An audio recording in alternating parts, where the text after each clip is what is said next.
Stacey Colbert was ambitious, kind, outgoing, driven, intelligent. Stacey Colbert was a sister, a daughter, a best friend.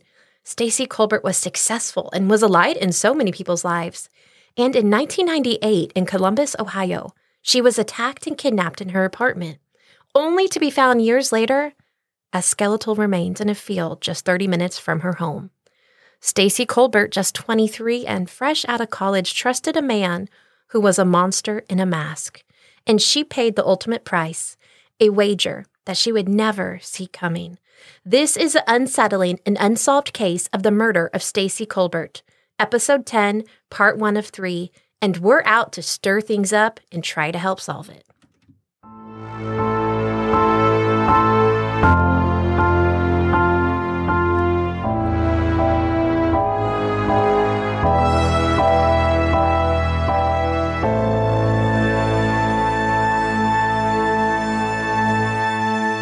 Welcome, best friends. This is Jules. This is Joe. And I am a former educator with a lifelong interest in learning the why and the how behind true crime.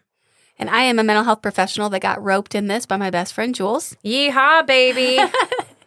You can find all of our sources and materials used for this episode on our website, truecrimeandheadlines.com. And if you would like to support us, you can donate on our website to our podcast fund by buying us a coffee. We would love to have a coffee from you and give you a shout out on the air. It's always awkward to ask for money. I'm just going to put that out there and be very transparent. We are in my closet right now. Y'all. We have moved from luxurious Audio Steve's basement to Julie's closet. We have horse blankets nailed to the wall to help with sound. It's authentic farmhouse. And several. Let's see, 1, 2, 3, 4. There's like five different. They don't match. I'll post a picture on our Instagram at True Crime and Headlines so you guys could see our space. And I'm allergic to horses. So by the end of this podcast, you will hear me sniffly and coffee and scratchy and all the things. Get me out of here. Buck up, cowgirl. I gave you Claritin. Buy me a coffee. Not sponsored by Let me upgrade. Let me upgrade. She's bougie and I'm redneck. But yeah, we would love some extra little support for we're down one. We need one more blanket. We need to get rid of the damn blankets. How do you really feel? Is this the most fired up you've ever been? Maybe. It'll be close. All right, friends. We're also kind of leaning into our community here to help us grow. So we are now in the top 5% of podcasts. And although we're just a few months old, we have some really big ambitions and dreams. And that is because our big goal is to create a nonprofit where we have people working for us pro bono to help solve crimes for people in need. That would include hiring private investigators, mental health providers, and search and rescue teams. And we are able to do this, I truly believe, as we continue to grow. And we can do this if you just share us. So if you're not able to give financially, totally fine. We get that. Neither are we. And if you could remember to go and give us a review if you're enjoying this, that not only gives us encouragement to keep going, but that tells all the databases where podcasts are, hey, this is a podcast you should recommend to other people. And the more downloads we have, the more publicity we get, the more opportunities for sponsors to end up with our dream team to help victims. This case has become dear to my heart, and I messaged Joe about being worried about doing this case justice. So there are other podcasts about Stacey Colbert out there. The story's slowly growing awareness, and I really hope we can help push this even more forward. And I've been going back and forth about how ballsy to be on this podcast. This morning I was searching. Joe's a little nervous. She always makes me nervous with this stuff. I was searching what would qualify as slander. And I think we're good. Yeah. I'll update you as we go. You might want to buy some more coffees after this episode. What are they going to do? Take $5 from us in court? Look, I won't bear the lead here. So let me just come out and say this to everyone listening and to Joe. I 100% do believe there is a man out there who was responsible for killing Stacey, and he is walking free. And this man is likely, hopefully, living with demons over and over. And I also believe that he has a friend from 1998 during this time who knows information, who may have helped, who is living his best life out there as well. So it sounds like we know who the killer and his friend are. We don't know who the killer and his friend are. I guess all monsters have friends, huh? All monsters have friends. Gotcha. Okay. However, we have suspicions, but we are not able to name anybody. I don't want to harm or hinder the investigation. But there have been names that have come up in interviews, and we're going to dive into everybody and give a fair assessment all around. Okay. Are you reading between my lines? Yeah. Great. Sorry, I was not picking up what you're putting down. I wasn't really putting it down very well either. I was just like, dump. Beep, beep, get the backhoe. My point is this. Someone knows something, and they're choosing instead to live their life free of judicial consequences like it never happened. But guess what? Stacey's not here, and it did happen, and life doesn't work that way, babe. We're coming for you. And we only hope that whoever has information and has been withholding isn't out living on a beach somewhere, relaxing and living like their life is amazing and just pushing out this horrible event and going on with their life. I hope we can help bring those skeletons out of their dark closet and let Stacey's friends and family finally have the answers. You know, something that they've been denied for 20 plus years. Yeah, it's time. It's time. And as George Orwell wrote in his book, 1984, quote, "If you want to keep a secret, you must also hide it from yourself," end quote. I love that. I love it too. And there's so much truth to that. I know. And then the teacher nerd in me wants to really dive into that. But I also know that this is not the time and place. I know. I could say so many things. And no, just keep going. I have a feeling that their time of hiding is coming to an end, Joe. And there is a team of fierce, badass women working feverishly behind the scenes to close this case. But closure may never be achieved without your help. And you know, what this team seeks isn't vengeance or retribution. What they truly seek is to finish the fight that Stacey started for her life. And even in death, Stacey continues to inspire and push her loved ones forward in this quest. Believe me, I truly believe without a single ounce of doubt that this case is solvable, everybody.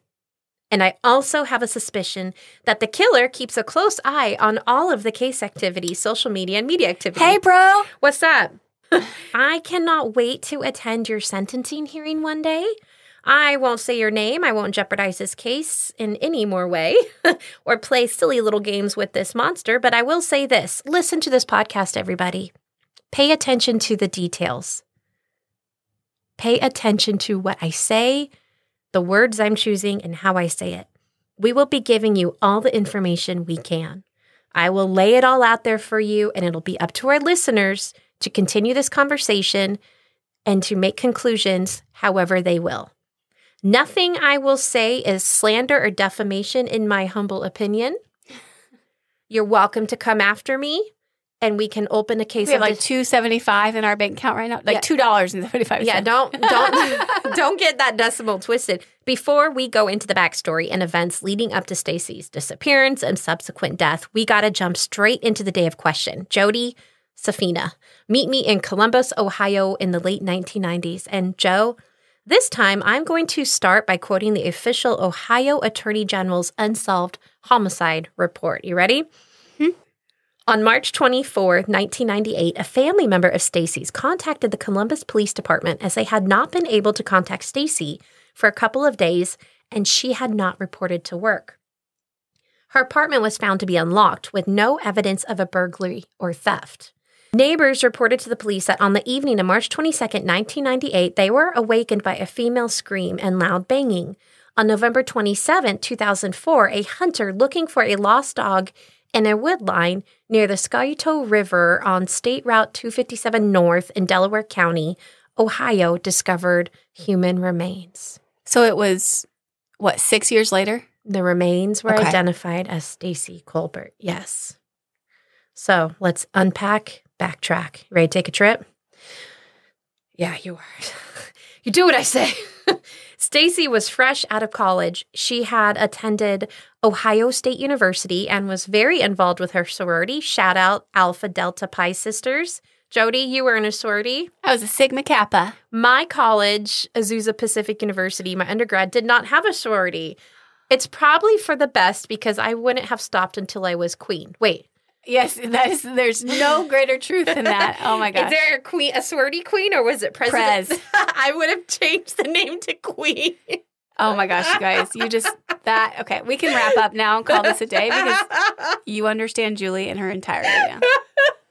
So Stacey stayed in Columbus, Ohio area, and she was hired on at a company called American Electric Power. And from now on, I'll just call it AEP. And this is in Columbus.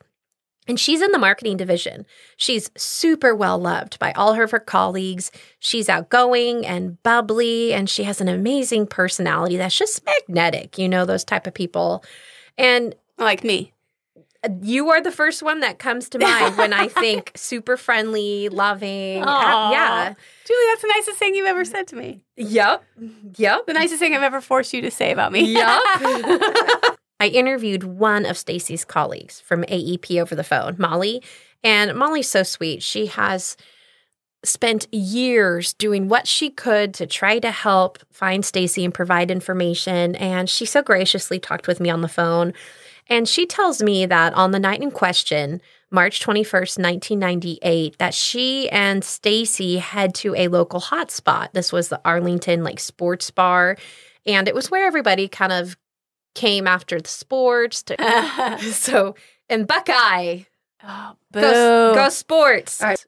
According to Stacey's coworker, Stacey got a ride home from a man at the bar that evening. So the others, there was a gal that was Stacey's coworker that lived in Stacey's apartment complex as well. She did not drive Stacey home for whatever reason unknown between her and Stacey. She decided to leave Stacey there, went back to the apartment complex, and Stacey stayed behind and was reportedly last seen talking with a male. Was it like an ex-boyfriend? Like someone she knew, just a random guy she met? Details are shaky, and I'm walking a line of what I can say and what I can't say per reports and per what people have confided in me off the record, and I don't want to misuse that trust. So what I will say is that Molly did tell me on record that it was another coworker that she was talking with, and he was an older gentleman because Molly was 20 years older than Stacey was, and he has nothing to do with the case, she told me. So she did not want to give me his name.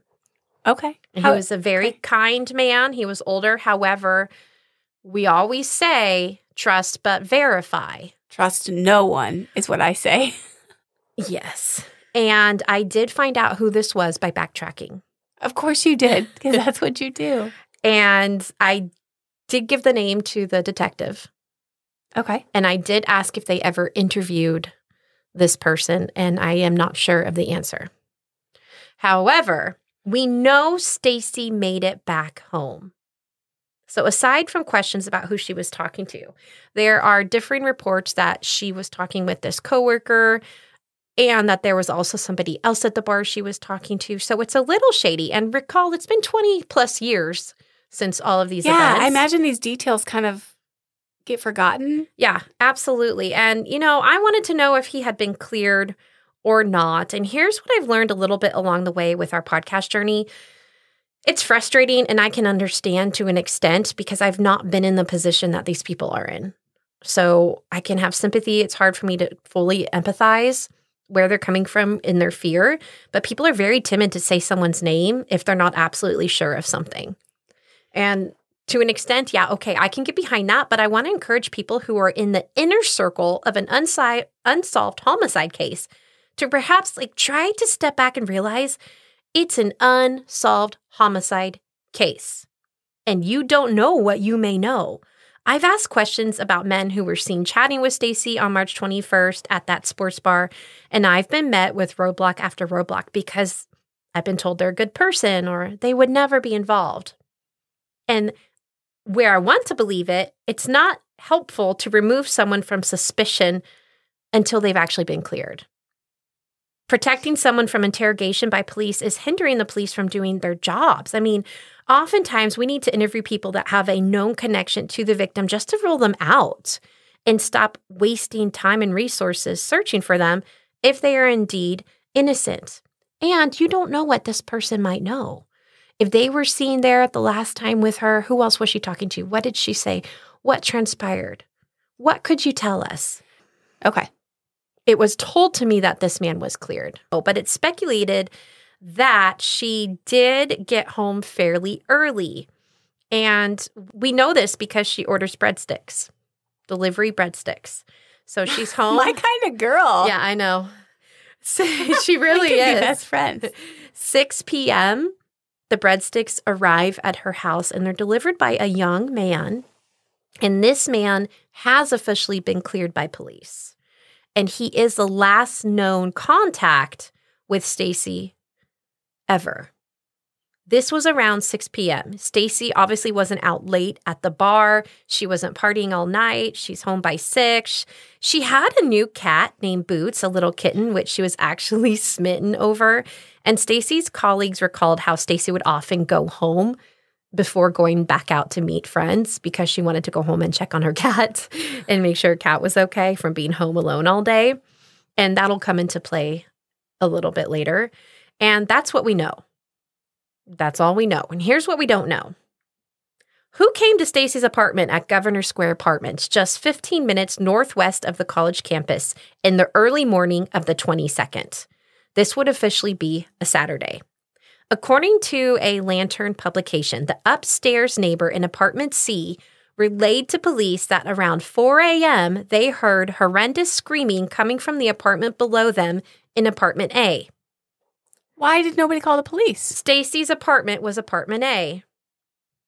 And I wish I could tell you why the neighbors didn't call the police, Joe.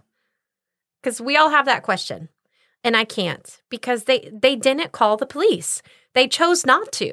And for whatever reason between them and God, we don't know. But it wasn't until 2 days later on the 24th when Stacey doesn't show up to work for the second day in a row that this information is given to the police. And that's after they've been approached by the police. If the screams were severe enough and loud enough to wake you up, and you describe them as loud and horrible, why would you not call the police? That's one of the things that I hear over and over in this case, or not in this case, but in the cases that we do. It's like they see something suspicious or they hear something and they don't make a call. Like, err on the side of caution. Call. Let them investigate. The worst that could happen is it's fine, but the best case scenario is you could help someone. Yeah. Living in an apartment as a young single woman, that was security to me because I literally had the thought of if I scream, somebody will hear me. But I guess you have to know that they're going to do something about it too. Exactly. There are so many documented tragedies of people dying in plain sight because others are too afraid to get involved, or they're doubting that what they're hearing or seeing is actually happening. Or doubting their power. Can I even have a power to do this? And there's a big mistrust of police, and you don't know who mistrusts police, their backgrounds. We don't know. It could be something as insignificant as they had a warrant or an unpaid parking ticket, or it could just be that they didn't think this was their business and were not going to get involved. However, it wasn't just screams. He also heard loud banging and noises. I'm sorry, I just cannot excuse this. So although he doesn't call police at 4 a.m. when he hears this happen, he goes downstairs to Stacey's apartment under him at 2 o'clock on Sunday and knocks on her door. And it's noticed that her cat Boots is out of the apartment walking around. Her cat's never out of the apartment walking around. She was so cautious about this cat. Love this new kitty. It would not be out walking around. Knocks on the door. Nobody answers. And then he just goes about his day. To recap. Has he been cleared? To recap, you hear loud banging and noises and screams at 4 a.m. At 2 o'clock the next day, this woman's animal is out of her apartment. She's not answering on the door. But then again... Has he been investigated? Yes. So again, the neighbor doesn't call police. Now, the pizza guy did tell police that as he was delivering Stacey's breadsticks to her, and according to a reporting by Jasmine Hilton from The Lantern, he had, quote, felt very strongly that she was not alone in her apartment and sensed somebody else was present, end quote. Why? Why? Was it the way she was acting? Did she not open the door all the way? Was she fearful? Why did you think? Yeah, I need to know more about that. We need to know more. Was it just not a good vibe for you? Or did you say that because looking back, you knew that she was then missing by the time you were interviewed? And this young man was officially cleared by police as well. So you see why I can't stop circling back to how Stacey got home from the bar hotspot that night and who officially drove her home in that story, because she gets dropped off at just before 6 p.m. She orders breadsticks. 4 a.m. is when bars are closed. People are done partying. But if you've been out drinking all night and you're up to no good, that time frame lines up perfectly to go to someone's apartment and cause mayhem. The neighbor heard it at 4 a.m., does nothing so that's officially the 22nd. The 22nd becomes the 23rd, Monday, still no sign of Stacey. And on the 23rd that night, Stacey's older sister, Danielle, lives just about 2 miles away from Stacey. They're very close, and Danielle wants to recap the 70th Annual Academy Awards ceremony. The sisters had just seen Titanic in theaters for Stacey's birthday, and Danielle was excited to discuss the movie's win that evening.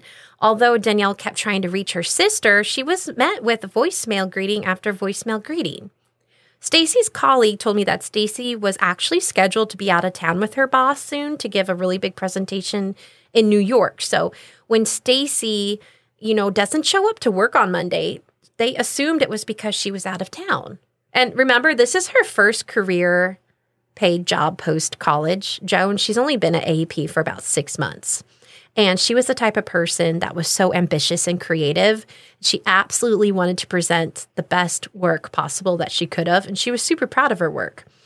Nobody knew about the screams and bangs coming from her apartment at this point. So there was nothing to worry about on the work front. But that was wrong, because sadly, Stacey's boss was not in New York with Stacey. Stacey's boss was actually out on vacation with her own family and was nowhere near Stacey. So when AEP realized this, they called Danielle per Stacey's emergency contact information the next day on Tuesday the 24th, and they informed Danielle that Stacey had not been into work in 2 days, and they were unable to get a hold of her. Danielle immediately knew something was amiss. Stacey was incredibly reliable, and she cared way too much about her career to be irresponsible. So Danielle arrives to Stacey's apartment, and she immediately notes that Stacey's car is still there. As she approaches the apartment, she notices that Stacey's cat Boots is outside, and the door to the apartment is unlocked. She enters the apartment and looks around, and she sees clothes thrown about. A pair of handprint marks are on the floor of the apartment. Perfect. Yeah. And a large boot print is on the inside of the door. Why do all monsters wear boots? That is a really great album title. Why do all monsters wear boots? Well, this one did, which was clearly not Stacey's. And full disclosure, I have spoken with Danielle, and I know how hard reliving this horrific event is for her to do over and over and over again. She is full of grit and determination, and Danielle is one of the strongest women I have had the pleasure of meeting. And she is so strong for her sister, Stacey. And so to go in and see this scene. Okay, so you said clothes thrown about. Is that typical for Stacey? Not that I recall. Okay. And then you've got the boot mark on the door, like someone kicked it. Correct. And you've got a handprint on the floor. Small handprints. And Stacey was she was it hers? A small girl. That's not his. That's what we're led to believe. Okay. Anything else she found? No. So we don't know everything that Danielle saw at the apartment. Some of this information is held close so that just the police and the killer and the person Danielle was able to see at the apartment is between them. And respectfully so, I won't go into speculation on that to help nail this monster. They immediately mobilized and began searching everywhere for Stacey, search parties. They combed areas. Flyers were posted and handed out. Her sorority sisters mobilized just a small search and rescue army to try to get Stacey home. AEP even put out a $10,000 reward for information leading to the location of Stacey. Ohio State University had a candlelight vigil, and you better believe police were there that night because we sadly know how common it is for a killer to show up at vigils of their victims. I can't imagine that. But let's not forget, this is a kidnapping case so far, not a homicide. So the question on everyone's mind is still, where is Stacey? Her keys, her wallet with her cards, her valuables are all left in the apartment. The only thing that was taken was Stacey. Now, it didn't appear that Stacey's door was kicked in from the outside or broken into. There were no noted signs of forced entry. The handprints and the boot print on the inside of the door suggest that there was a fight. The boot print is especially haunting because it almost tells us that Stacey was able to get to the door, but the perpetrator kicked it closed and kept her inside her apartment before she could escape. If only that neighbor called 911. Yes. Yes. I will include a photo of the boot print on our website, and it looks like a work boot bottom or some kind of workwear boot, and it definitely looks like a man's boot. It is obviously not Stacey's shoe size either. As far as evidence taken from the apartment, here's what we know. The police confirmed to me that there was a section of carpet removed from Stacey's apartment, and it had DNA on it. And they still have this carpet, and it's likely the DNA is still viable and can still be tested again. According to Stacey's friends who helped move Stacey's things out of the apartment, the section of carpet which was taken by forensics was extremely large. And this isn't actually that surprising to me, though, because even if there are a few drops of fluid, it's best forensic practice to take the surrounding areas as well. Think of it as removing a skin cancer spot. You want to make sure you get all of the possible Are they signs thinking DNA. like she was sexually assaulted? I'm not sure what they're thinking. Or are we looking for like hair follicle? Like what? I think what they saw was fluid that looked like blood. Oh, okay. Something spilled on the carpet. And so just take it all, the evidence. And while the campus, community, friends, family, sorority, and work are all desperately trying to find Stacey, one sorority sister is tasked with the worst responsibility yet. Per the police's request, Julie, a sorority sister of Stacey's, who had already graduated, she was a few years older, and she was now working at a news station, was under no circumstances to share what the police told her at the news station, that there was no chance that Stacey was coming home. Julie had to carry this traumatic revelation around while she navigated her own community, searching and pleading for anyone and everyone to find Stacey and bring her home. I don't understand. What was that about? Julie was working at a news station, and there was a police officer in the station who knew that Julie was friends with Stacey Colbert, who was circulating around the community and on the news. And he told her, your friend is not coming home. She is not missing anymore. Please do not share the information. We need everyone to keep looking for her. Julie has carried this with her for months. They told her, quote, "We want everyone to think she's still missing," end quote. Why? We don't know. I talked with Julie on the phone. She's this amazing, intelligent, tenacious woman. And we asked each other that same thing. Why? And that's a question that's been going over and over in her head. Yeah, to task somebody with that, talk about how do you navigate ethics as a friend and as a reporter. And ultimately, I know she did what she felt was right, ultimately, for Stacey's investigation. You know, I wonder if we'll ever know why they wanted to keep it a secret. I think there's a lot of cards being played that we can't see up their sleeve. And to Julie's credit, this is her career.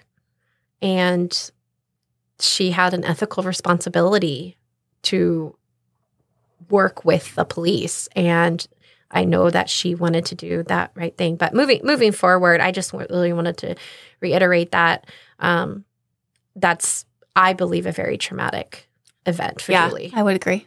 Yeah.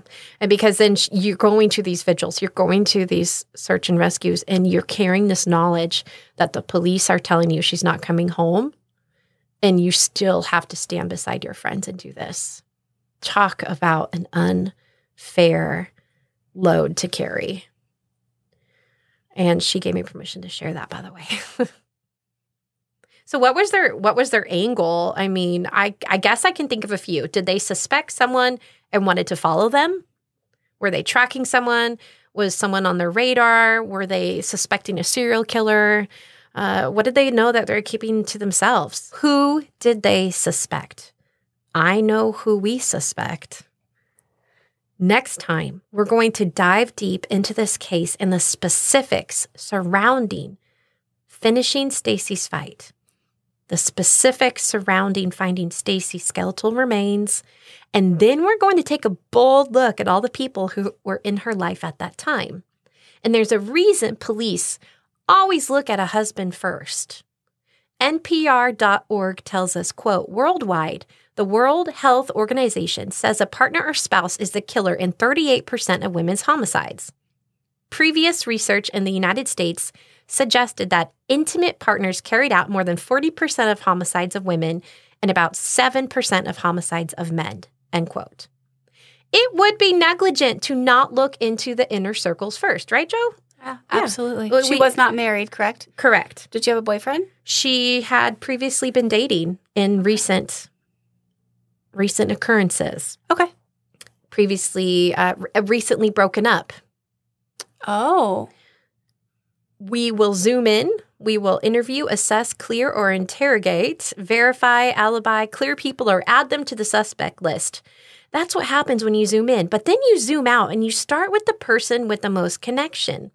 It's Police 101 to look at lovers. Start with the immediate, the most current history and go farther back. And they did just that.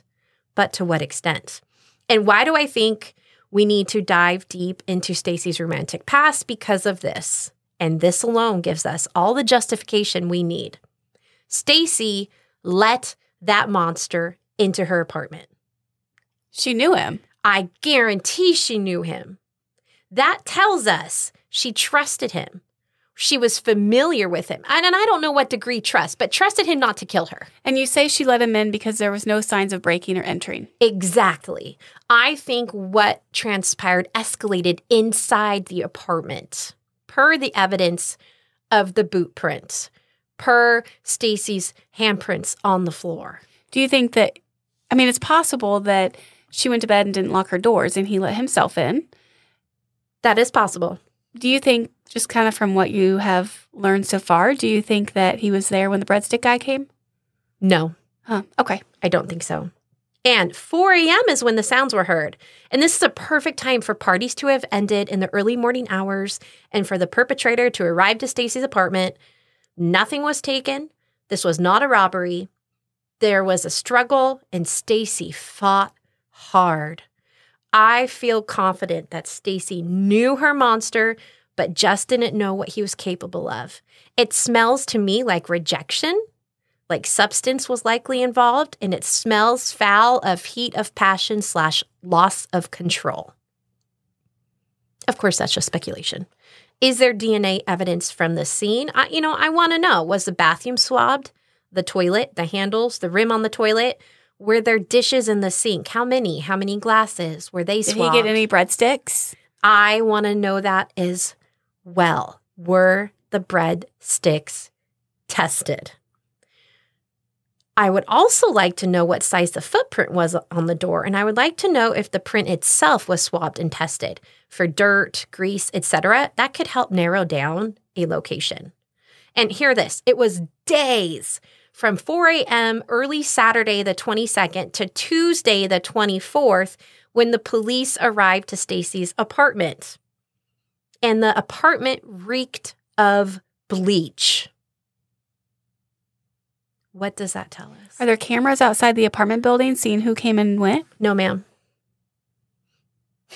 I guess it was, I'm saying that standard, but I guess that was in 1998, so perhaps not. If the police were called at 4 a.m., when all this noise and ruckus was going on, maybe they would have been able to collect evidence immediately. Maybe they would have interrupted a cleanup. If the police were so sure she wasn't coming back, why? What did they see in that apartment? And I think it comes down to what they didn't see. They didn't see Stacey. That's it. She was gone and everything of monetary value was left behind, and there were signs of a struggle. Whoever valued Stacey so much to take her had to have known her well enough to care and had to have known where she lived. Next week, in part 2, I'll push the boundaries and ask some big questions, such as alibis, analyze police reports and statements, and question the neighbor's statements. And one who remained a suspect in the beginning and claimed to have heard nothing despite sharing a thin wall with Stacey's apartment. And I hope you'll join me because this case can be solved. But I am begging you, please help us. A GoFundMe is set up to help pay for a private investigator to put up billboards and flyers. Please, please, please. Even $1 will help. We've donated, and if you're able to, please join us in donating. And if you're not able to, can you share the GoFundMe link, which will be on our social medias at True Crime and Headlines. And you can also follow me, Jules, on Instagram at your host, Jules. I will have those links as well.